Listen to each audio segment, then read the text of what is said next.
নমস্কার, আপনারা দেখছেন নিউজ নাও, সঙ্গে রয়েছি আমি সুপর্ণা। শুরু করছি সন্ধ্যা ৬টার সংবাদ। বাংলাদেশে শুরু হয়েছে ৪৮ ঘন্টার হরতাল।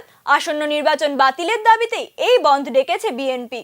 রবিবার ভোর ৬টা থেকে বাংলাদেশে শুরু হয়েছে বিএনপির হরতাল, চলবে মঙ্গলবার ভোর ৬টা পর্যন্ত। এমনটাই জানিয়েছেন বিএনপির senior joint secretary Ruhul Kabir Rizvi. এই বন্ধে বিএনপির সঙ্গে সঙ্গ দিচ্ছে বাংলাদেশের অন্যান্য বিরোধী দলগুলি। আগেরবারে ডাকা অবরোধে বাংলাদেশের বিভিন্ন জায়গায় অশান্তির ছবি সামনে আসে, তাই এবার বাড়তি নিরাপত্তার ব্যবস্থাও করা হয়েছে। যদিও শনিবার সন্ধ্যে ৭টা থেকে রবিবার ভোর ৬টা পর্যন্ত বাংলাদেশের ১২টি বাসে আগুন লাগিয়ে দেওয়ার ঘটনা ইতিমধ্যেই সামনে এসেছে। আরও অশান্তির আশঙ্কায় ২৭ প্লাটুন বিজিবি জওয়ান মোতায়েন করা হয়েছে বাংলাদেশ প্রশাসনের তরফ থেকে। Bureau report, news now, Agartala. বিদ্যুৎ কর্মীদের নিরাপত্তা নিয়ে ফের উঠেছে প্রশ্ন। বিদ্যুৎ লাইন সারাই করতে গিয়ে তারের সংস্পর্শে এসে গুরুতর আহত হন এক শ্রমিক। ঘটনা তেলিয়ামুড়ার শিশুবিহার এলাকায়। আহত বিদ্যুৎ কর্মীর নাম প্রদীপ দেববর্মা। চাকমাঘাট বৈরাগী এলাকার বাসিন্দা তিনি। রবিবার তেলিয়ামুড়া থানাধীন করইলং শিশুবিহার এলাকায় বিদ্যুতের লাইন সারাইয়ের কাজে গিয়েছিলেন। কাজ করার সময় আচমকা বৈদ্যুতিক তারের সংস্পর্শে এসে গুরুতর আহত হন তিনি। তারপরেই তাকে তেলিয়ামুড়া মহকুমা হাসপাতালে নিয়ে যাওয়া হয়। জানা গেছে আহত প্রদীপ দেববর্মা ঠিকাদার শুভম সরকারের অধীনে কাজ করতেন। ব্যুরো রিপোর্ট, নিউজ নাও,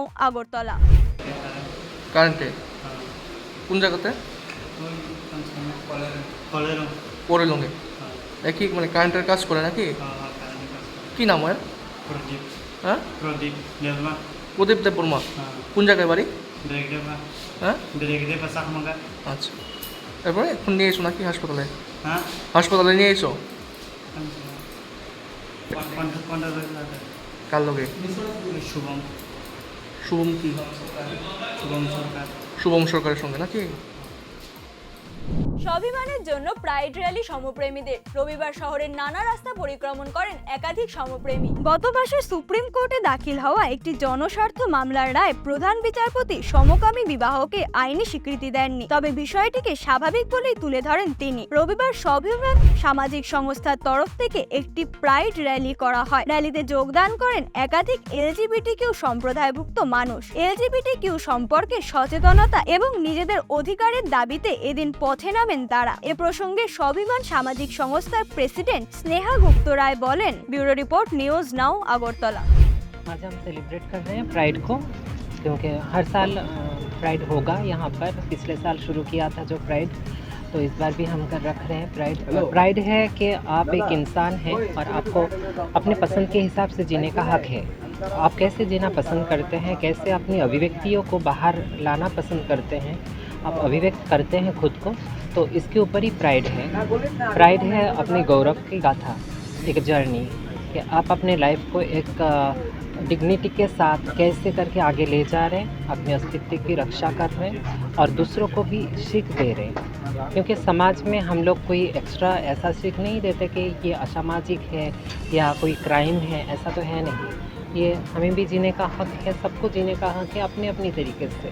जो जैसे जीना चाहते हैं वैसे ही जीने का हक रखते हैं और हमारी कॉन्स्टिट्यूशन हमें वही राइट्स देता है और इसी को ही हम दर्शाते हैं प्राइड के द्वारा।